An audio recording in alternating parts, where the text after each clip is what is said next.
Nyeredzi vaima ndikuone.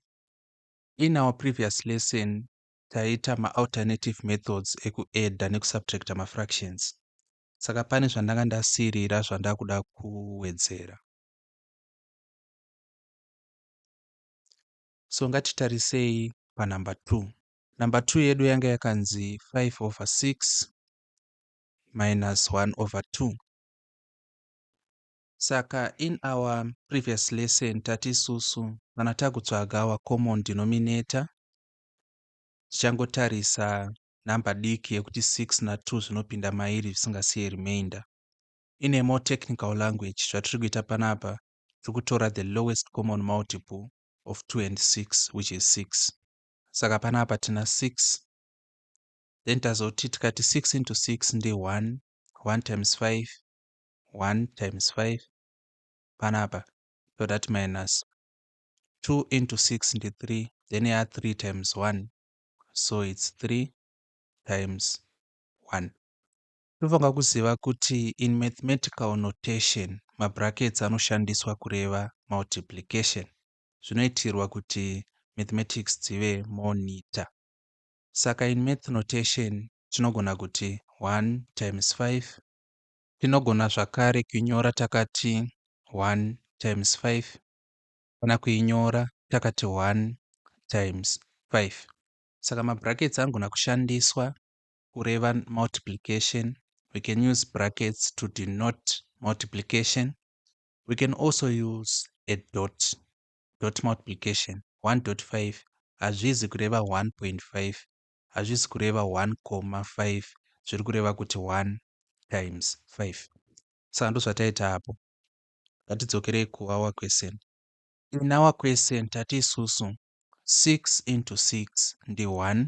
1 yacho times 5. Saka tati 1 bracket 5 minus 2 into 6 ndi 3. 3 yacho times 1. Saka tati 3 bracket 1. Then iyi ndiyo yatazosolva tichiti 1 times 5 ndi 5. Then 3 times 1 ndi 3 kureva kuti yava 5 minus 3 dividing 6 yauya ichitipa 2/6. Tikaisimplifya ikava 1/3. Let me now show you something special. Zvandoda kukuratidzai panapa ndezvekuti tiri kudhila na 5/6 minus 1/2 handi. Ngatiti isusu tati tiri kuda kutora the common denominator iri the product of our denominators. In simpler terms, ngatiti tati tiri kuda kumultiply 6 times 2 ndiyo yatoda kutora as our common denominator. Saka 6 times 2 ndiani? Ni 12. Maona? So zviri kuitika panapa ndezvekuti tichati isusu 6 into 12. 6 anopinda kangani muna 12? Our answer is going to be 2. Then we know kuti 2 iyi ichamultiply 5. So that minus 32 into 12 ndi 6. Then 6 iyoyo ichamultiply 1. Saka 6 into 12 ndi 2. 2 ichamultiply 5 iri pamusoro panapa, the numerator. Then 2 into 12 ndi 6. 6 yacho ichamultiply 1 iri pamusoro panapa, which is also the numerator. What I want you to look at more closely, zvandoda kuintroduce as zvinhu zvandanga ndisina kutaura in our previous lesson, ndezvekuti tikati 6 into 12 tinowana 2. Tinowana 2 inoi. Muri kuona here kuti 6 into 12 ichatipa this 2. Maona? Then tikati 2 into 12 tinowana 6. This 6. But 2 into 12 iri kutipa 6 iyi. Saka chiri kuitika panapa ndechekuti patiri kuti 6 into 12 answer yatiri kuwana ndi 2 inoi. Maona? Then patiri zvakare kuti isusu 2 into 12 answer yatiri kuwana ndi 6 ish. And izvi zviri kuitika kana tatora our common denominator as the product of denominators. Zviri kuitika kana common denominator yedu iri 6 times 2, which is the product of the denominators. Saka chandoda kuradzai panapa ndechekuti instead of kuita zvataita panapa zvekuti tatora the lowest common multiple kana kuti namba diki inodhivhaidwa na6 na2 isingasiye remainder. 36 into 6 nde1, 1 times 5. Ndokuzoti 2 into 6 nde3, 3 times 1. Panapa tatora the product of denominators, which is 12. Saka 6 into 12 ichatipa this number inenge iri pane imwe denominator. Then 2 into 12 yotipa futi this number inova imwe denominator. Izvi zvinokubatsirai, it's a trick ku recognize patterns, because mathematics in its evolution iko zvino izvi. We have around 60 branches of mathematics. Mabranches atinodzidza in mathematics from primary level, form 6 kana kuti to form 4, there are roughly 12 branches. Saka ndichazogadzira video explaining this more deeper, but we learn about 12 branches. And mabranches aya anocomprise mainly of arithmetic dzatiri kutoita izvezvi idzi, kuedda, kusubtracta, kumultiply nekudivida. Then algebra dzatichaintroduce soon, I think by lesson number 3 tinge takuita algebra. Then we also have some part of geometry. Then geometry ine sub branches akaita se, we have trigonometry, we also have mensuration. And saka ndo mabranches atinoita mainly kubva kuprimary kusvika paform 4. Mathematics mazuva ano dzava over 60 branches. And mabranches aya anowanzokuintroducwa at university level. Tine maths dzinonzi fractal geometry, we have fractal geometry, tine dzinonzi nonlinear dynamics,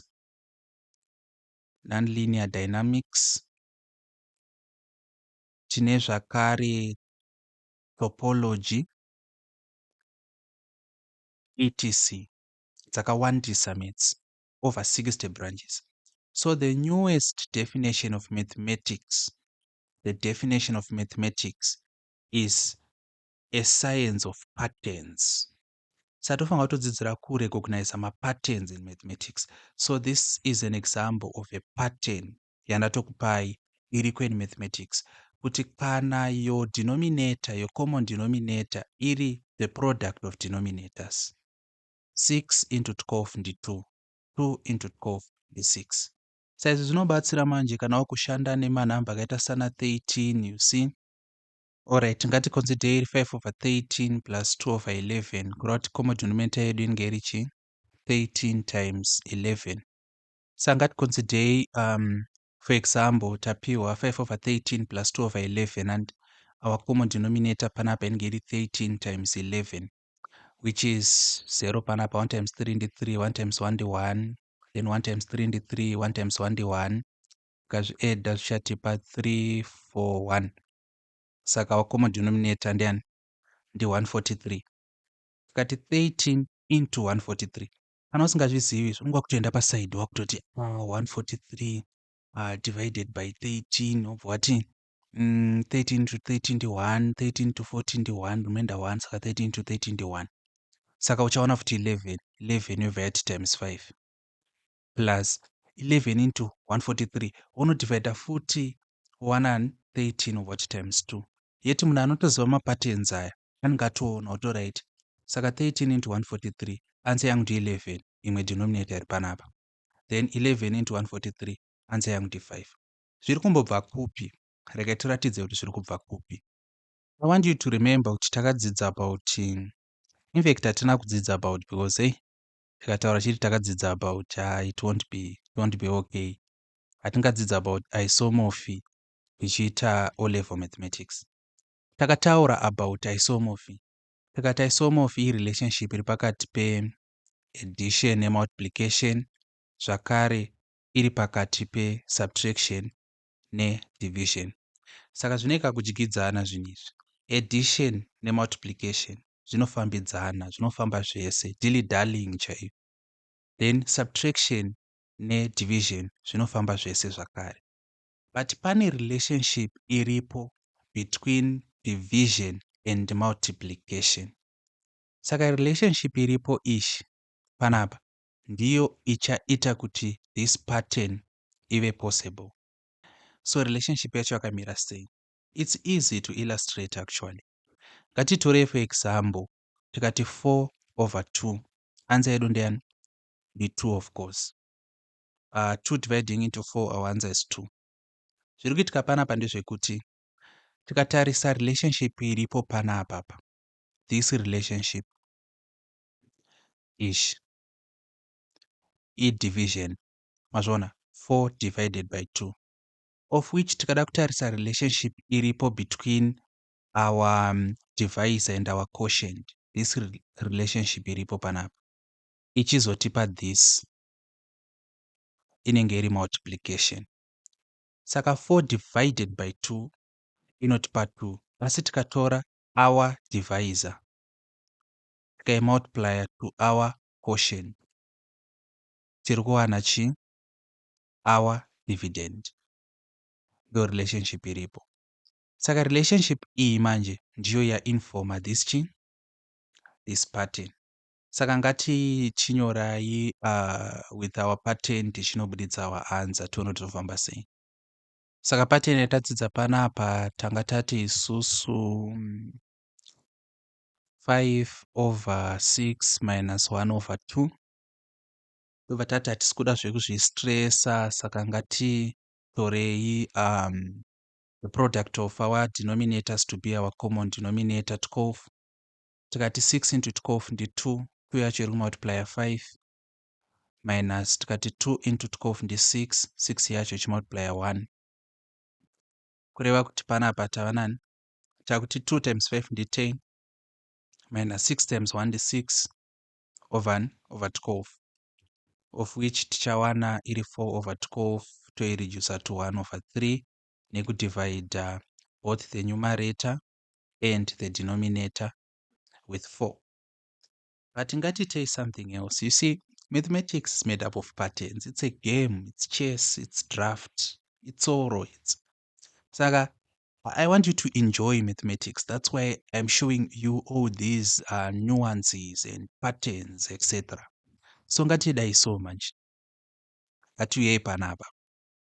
Tina 2 multiplying 5 minus 6 multiplying 1/12. Saka tangotangira pa this stage. There's something else I want to show you in mathematics. Saka ngatindei pasi apa ndikuratidzei.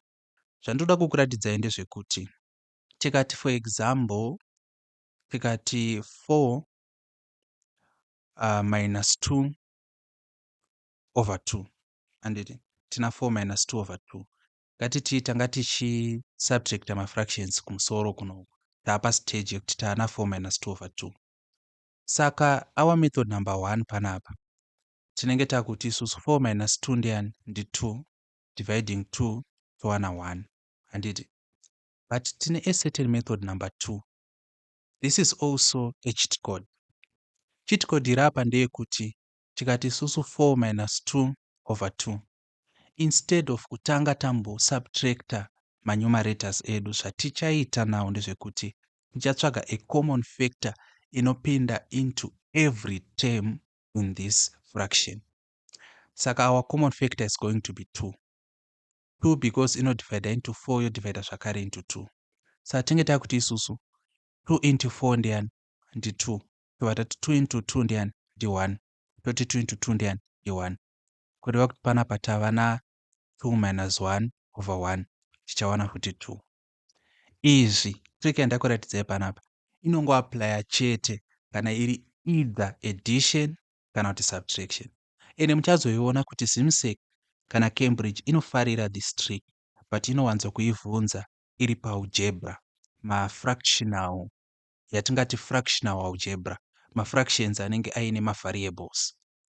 Ende question yacho inowanza kuya yakataura ichiti express in the simplest form, and mastudents akawanda azozivi this trick kuti azoireduce to this simpler form. Saka this is just a trick yandakuratidzai. Imimi you can stick with this traditional way, but this is also a trick.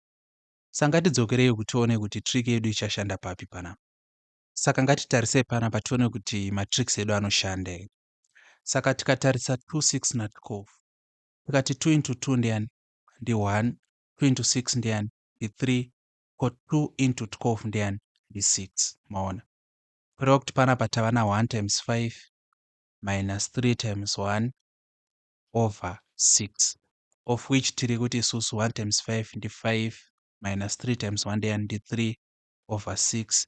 Saka taanani 5 minus 3 ndi 2 over 6, tikazodivhaidha by 2 kwese tinowana iri 1 over 3, yabva yadzoka chi apa. Saka apa taaplaya amwewo matrikisi, basa apa tadzika neamwewo futi matrikisi anonzi macheat codes macheat codes. Okay, so ndozvatachida kuita panumber 2. Imi ndokurudzirai kuramba muchishandisa zvetraditional, but ayangoriwo matricks ariko atofanirwa kukuudzai kuti methods dzacho dzinakidze. Maona, ngatiendei tinodzokorodza number 4. Number 4 yedu yanga yakati iyo 3.5 minus 2 and 4 over 5 is equal to, then panapa toda kushandisa alternative method yatamboita.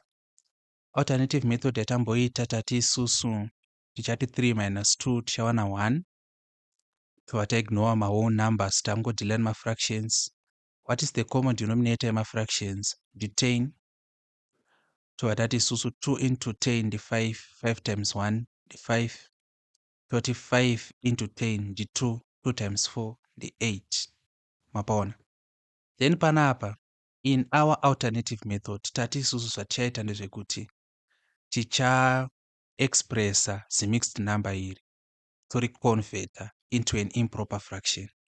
Saka tati isusu tikati 10 into 1 ndi 10, then 10 tobva tati plus 5 minus 8, saka yanga iri 10 plus 5 minus 8 over 10.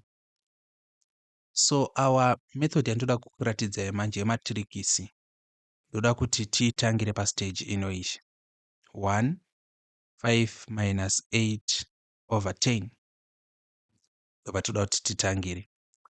Isusu manje takadzidziswa madirected numbers paform 1, saka ngatiacte sevanhu vanosiva madirected numbers. Iyi method kunoku ishi ndeyekuprimary, because kuprimary havangati 5 minus 8 vakaudzwa kuti it can't, for a very good and proper reason that it can't. But isusu manje takarasa it can't patakagraduata from grade 7 to form 1. Saka instead of kuita zvataita panapa tichati isusu 1, what is 5 minus 8? 5 minus 8 tichasubtracta normally tozotora sign yebigger number. Saka 5 minus 8 tichaitreata as 8 minus 5, which is 3. Then manje totora the sign of the bigger number, which is 8, saka inobva yava minus 3 over 10. Alright.